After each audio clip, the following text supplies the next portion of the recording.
This week, we welcome Justin Bradley, Chief Growth Officer at Intezer. I'll get it right eventually, to discuss zero trust execution as part of your cloud workload protection strategy. In the leadership and communications sections, CISOs undervalue, overwork, burning out, warns CIISec. The 10 worst cybersecurity strategies. AppSec becomes a priority for new CISOs and more. Business Security Weekly starts now. This is Security Weekly, for security professionals, by security professionals. Broadcasting live from G-Unit Studios in Rhode Island, it's the show where we explore the business of security to improve the security of business. Your trusted source for actionable insights on leadership, communication, and innovation. Get ready for Business Security Weekly. Most breaches are caused by exploiting oversights in basic cybersecurity fundamentals, but complex hybrid multi-cloud infrastructures make cybersecurity hygiene challenging. Red Seal can help. It shows you what's on your network, how it's connected, and the associated risk across public cloud, private cloud, and physical environments. With Red Seal, you'll get control of your cybersecurity fundamentals so you can protect your organization from the inevitable attack vectors and reduce your cyber risk. For more information, visit securityweekly.com/Red Seal. Welcome to Business Security Weekly. This is episode number 181, recorded July 20th, 2020. I am your host, Matt Alderman, here in Colorado.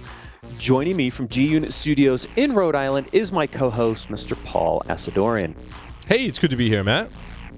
It's just the two of us again. Jason is on PTO this week. He was out last week. I miss his insight when we get into the article discussion. What, mine's not good enough?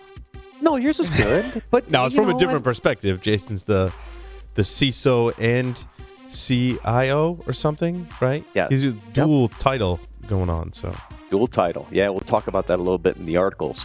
We are looking for high-quality guest suggestions for all of our podcasts to fill our Q3 recording schedule.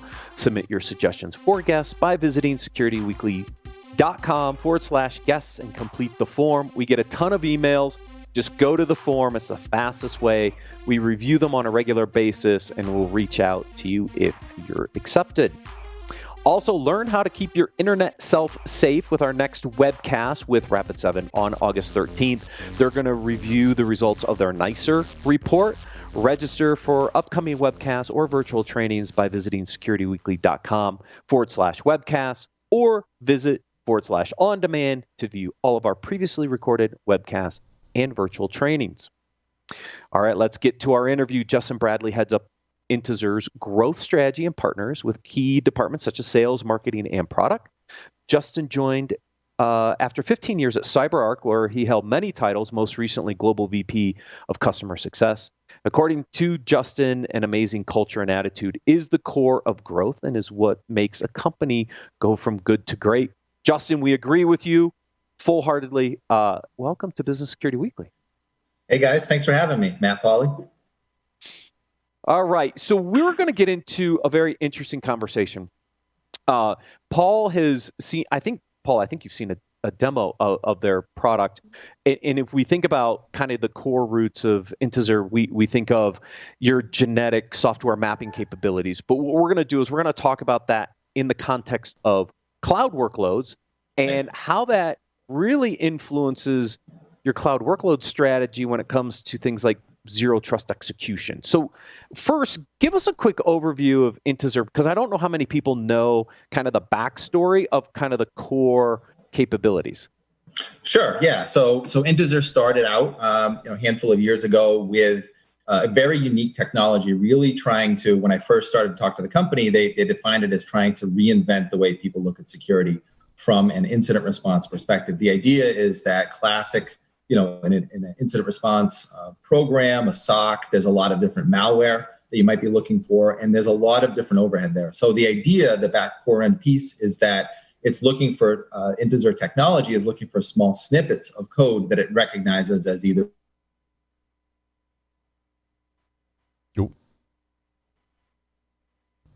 Justin froze there. Yeah, I think he lost his internet connection. Frozen. We'll have to see how he comes back there. Right, it's always as soon as we get started, too. Like, it doesn't happen before you start. It always happens, right as we're getting into it, right? Yeah, always. I mean, we get through all the tests, we got everything set up correctly, and then you get into it, and then all of a sudden it freezes. Instead of like freezing 5 minutes earlier, we would have resolved it. There we go. Are we back? Oh, hey, we're back. Yes. I don't know what happened. The Internet Genie. It happens. Always at the worst time, too. I know, huh? I don't know how what you heard, but the just to kind of speed things up, I think that the core concept here is that genetic code analysis is a really good and unique way to find out what's good and what's bad code that's running. Typically, it's part of an incident response program or some sort of an additional investigation, and it really took off when it came to the level 3 analysts that may be outsourced or inside a company. So what we found was that technology was really great, but we wanted to apply it to a more generic use case like cloud workloads, which really everybody is getting into today. So that's the idea behind it.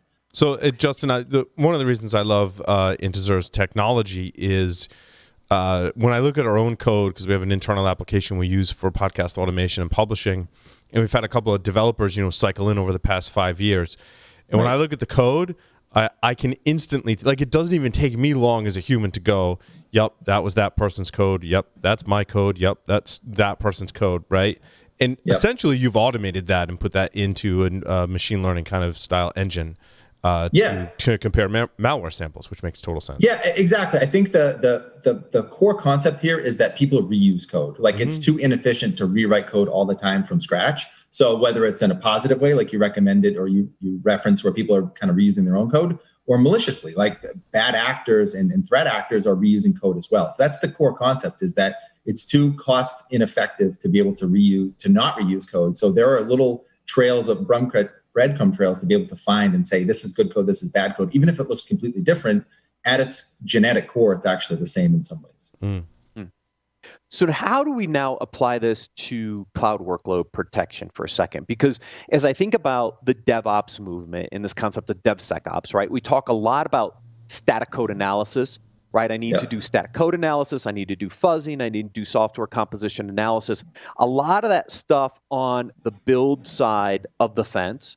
Then you deploy.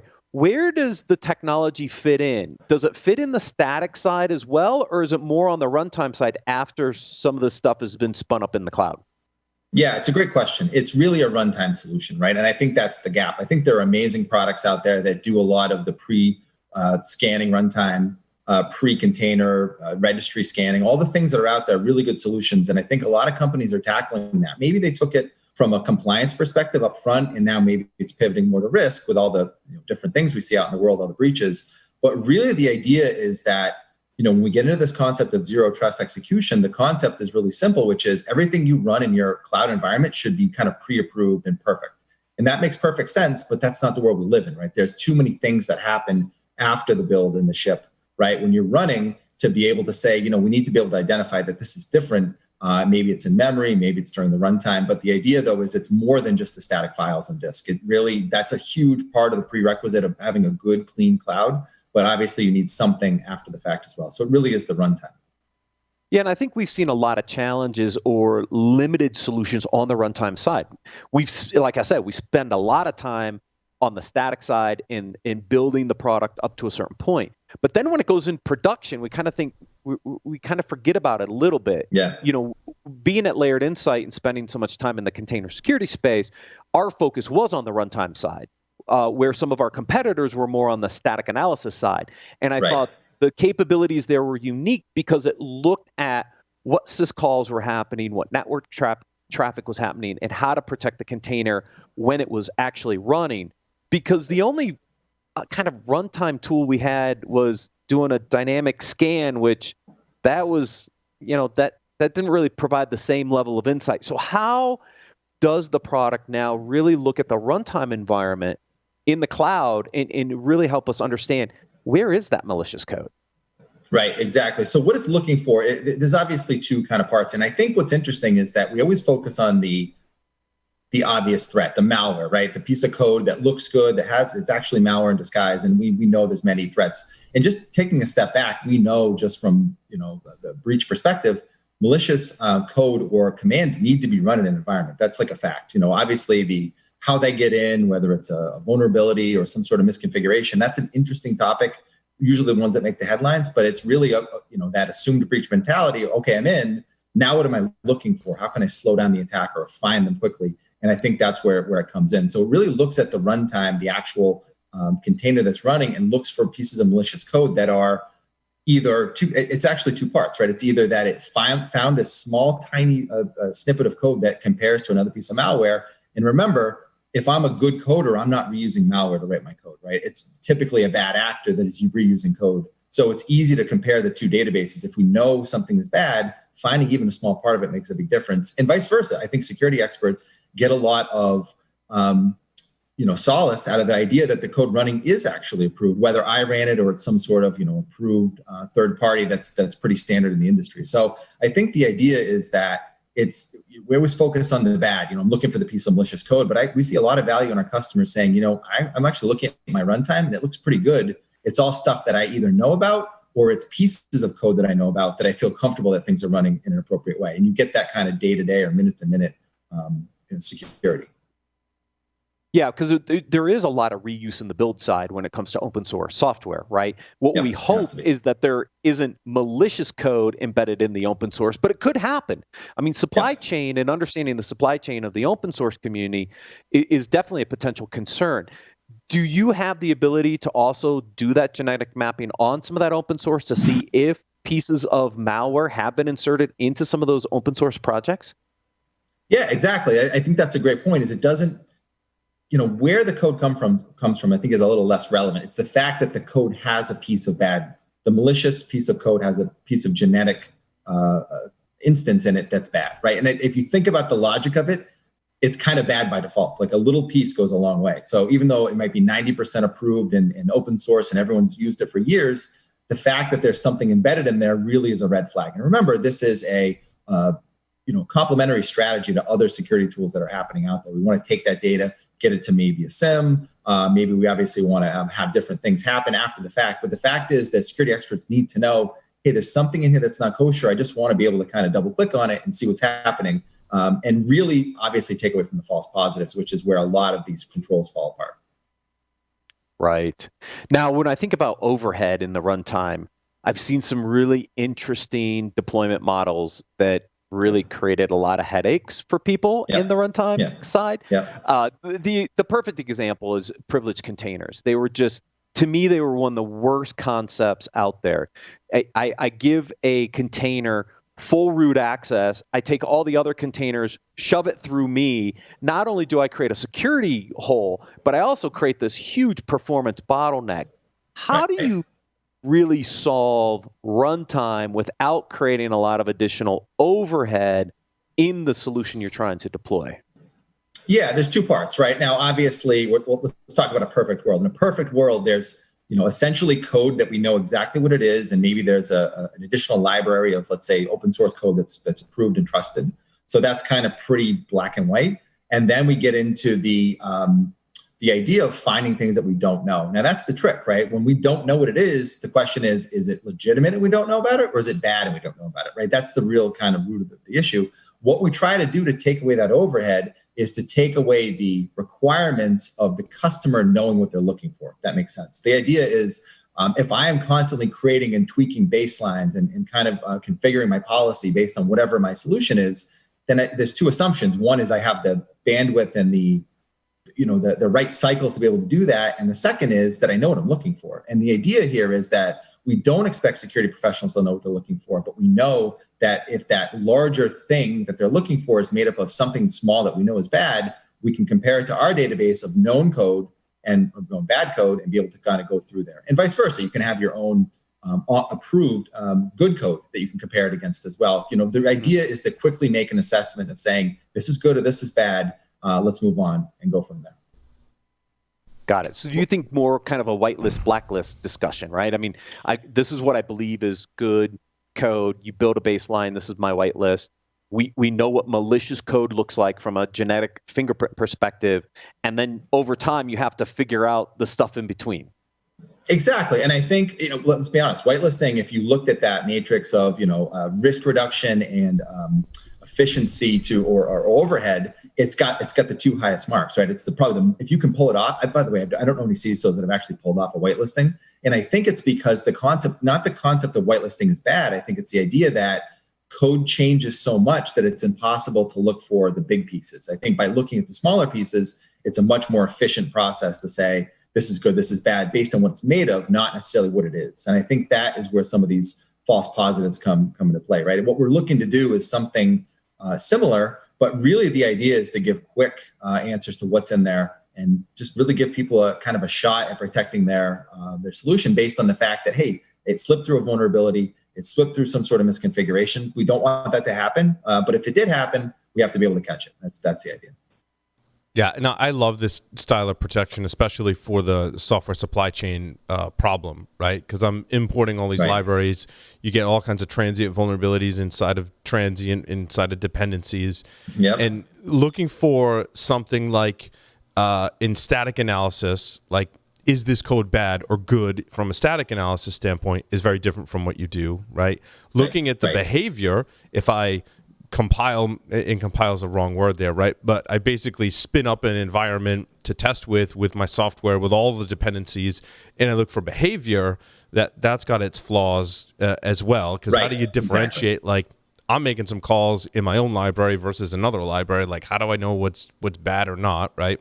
But your method is, does it share some of the same genetics as known bad software? I love that as a stopgap measure in my software, because we all, even in smaller projects, the number of lines of code you're importing actually likely outnumbers, in so many cases, probably 98% of the time, the actual code that you're writing, right? I mean, build a Python environment. You're going to have hundreds of thousands of lines of code that's other people's versus yours, right? Exactly. Yeah. And I think it's really expedited by, obviously, the digital transformation that we're in, the idea that most everything is Linux. Well, that's a separate discussion. But the fact that, things are business now dictates, right? We all came from a security world where you kind of did things. It was on-prem, you had control. There was obviously a business discussion that happened. Now with the way that the DevOps the world moves, and it's a DevSecOps discussion, but things move so fast that I think that, you said it perfectly, that the need for open source and kind of consuming things that you're not 100% sure what they are is almost a necessary part of business, but you're obviously assuming a huge amount of risk. So how can I kind of do both? That's the tricky part, right? And that's where I think companies are really looking for solutions. Mm-hmm. Yeah, and when you think about it, now what you've allowed to happen is the build process, the deployment process to continue. But now I can look at that runtime environment and say, something in here doesn't look right. So walk me through this concept of zero trust execution. In that, what does the security team, the development team, what do they get when you find something malicious, a malicious piece of code, because you have the genetics on it? What happens? What can happen that helps protect the environment? Sure. Yeah, and a couple things. So just keeping it very simple here, the idea is that the sensor that we use, right, to look at your cloud environment is installed on the host OS level. So you have kind of a pretty deep. It's not, it's obviously not the kernel level, but you have it at a level that can go above into the containers, into things like that. So, those cloud native, or even if it's a forklifted application, you have some insight there into what's running based on the host level access. So you start there. Then based on that, the idea is, okay, what did I find? I found a piece of code running. I found something in memory, right? Whatever the case is, I found something I don't like.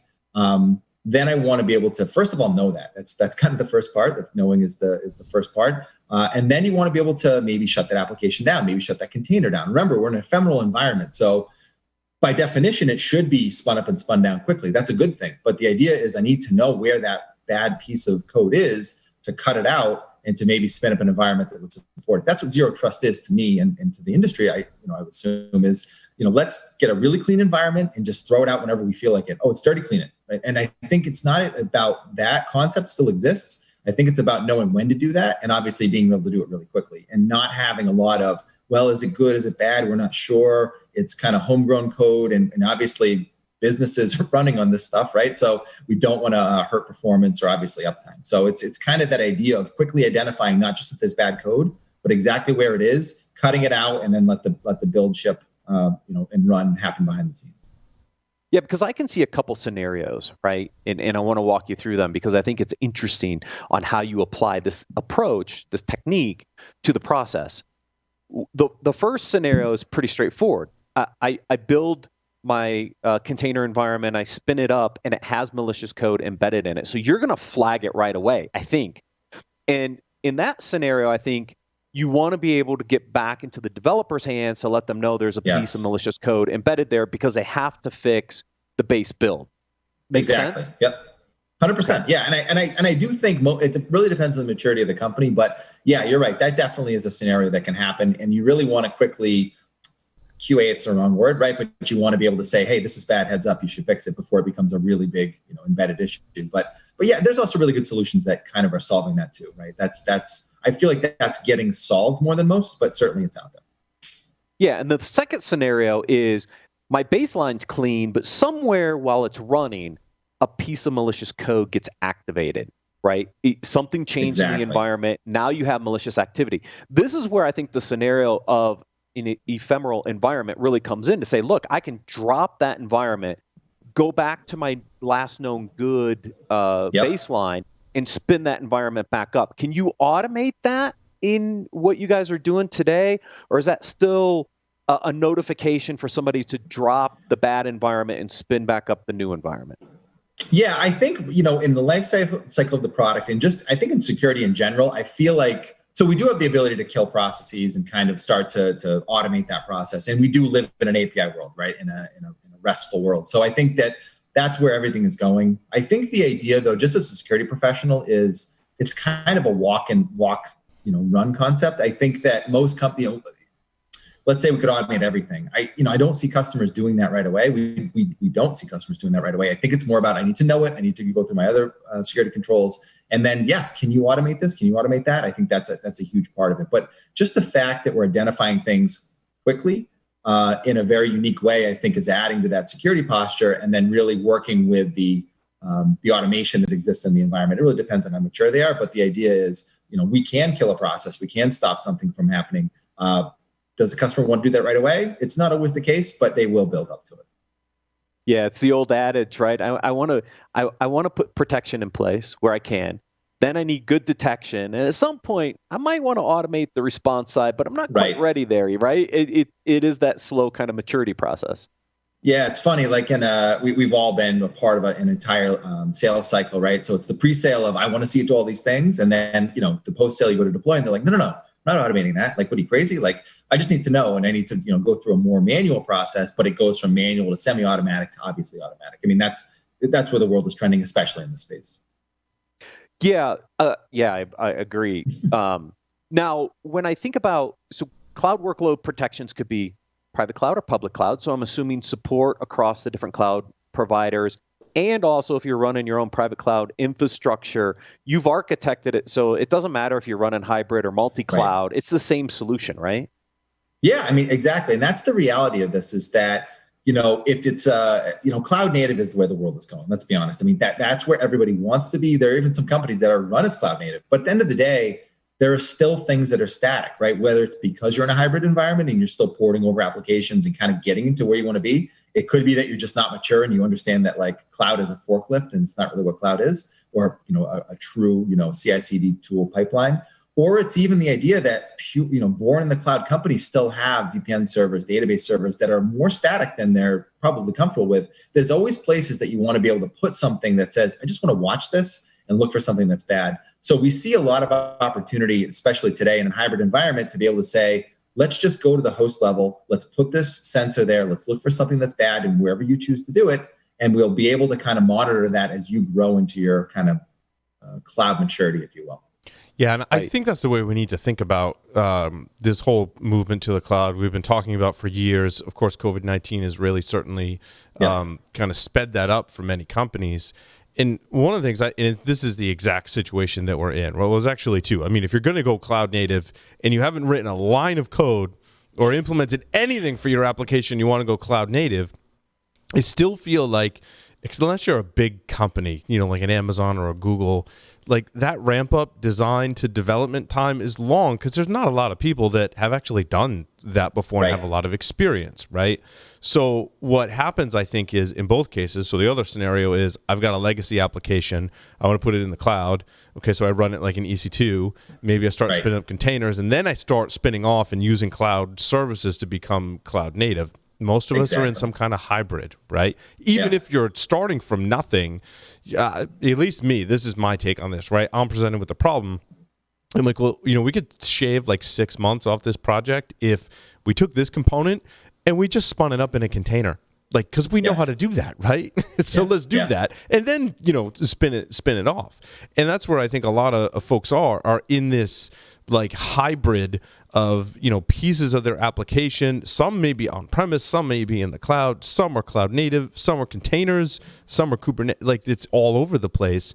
And this is where you really need a system to go, like, you imported this library from somewhere and it's bad, right? It's got some bad code in it, right? Exactly. It's operational risk is running the game, right? With these big companies, and it's funny because you scope a project and you start talking about the number of hosts and the number of containers they're going to spin up. And it's really interesting information. And you do the math and you're like, okay, how many applications is this? They're like 6. You're like, how many do you have? And they're like 2,000. You're like, okay, this is going to take a while, right? So it's just that people, we're talking about business sensitive things, right? Whether it's internal HR or it's actually externally customer facing. These are big deals, right? If you get it wrong, it's we live in a very fickle world, right? Where if I can't get to your application, I might switch vendors or I might switch companies. Like, it's just so, the operational risk of getting this wrong is just what's trumping everything. So companies are being pretty cautious, and understandably, but to your point, it creates a hybrid world. It's just no perfect way to do it. We're going to have to get through this together. It's going to take a long time, but you need solutions that kind of cover yourself at basic levels. And I think that's,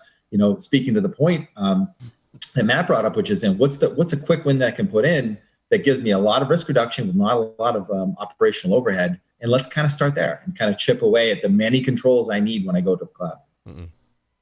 Well, I mean, Paul, you and I face this in our own application. I mean, yes, we want to put more stuff into a cloud native service, but reality is that takes time. And so you've got these mixed modes of you're moving certain things into cloud native capabilities, but you've also got some of this legacy host container architecture still laying around, and you've got to be able to understand the risk associated with all those different components. And so, it's a challenge even for a small business like us. Yeah, and I think on the enterprise scale, one of the reasons you're seeing more of this is reliance on third-party APIs, right? Yes. Versus build it yourself. So before there was all these nice cloud services, like going off and building something myself was really expensive, right? And even more time consuming. So now we're at a point where I'm like, well, I don't want to use that API because it's changing all the time. And now they're going to impose fees, or I have to get validated. Like, the restrictions on external APIs that do stuff for you from a third party perspective is increasing. So therefore I'm like, well, now I can just go use a cloud service or multiple cloud services to get what I need done. And it's that happy middle ground, right?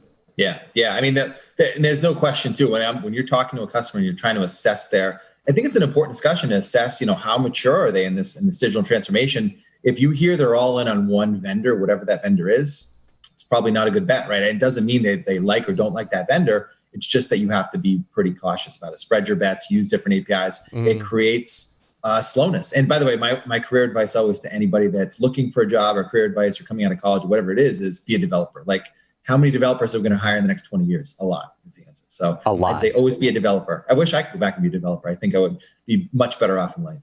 Well, and the entire way that we're creating cloud infrastructure for many organizations is in code, right? Terraforming and all the different cloud services from all of them. It's all code, right? Yeah, and that's not everyone.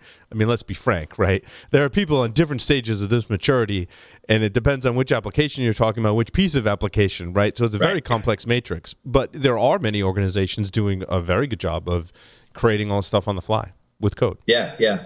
I mean, that's what I see right now is that I think, it's funny too, because the word cloud has been, I mean, literally, I feel like it's been in discussions for 10 years, right? Everyone's like, we're moving to the cloud. And then all of a sudden, like maybe a couple of years ago, people just did it. It was like, we're 50%, started. You're like, wait, what?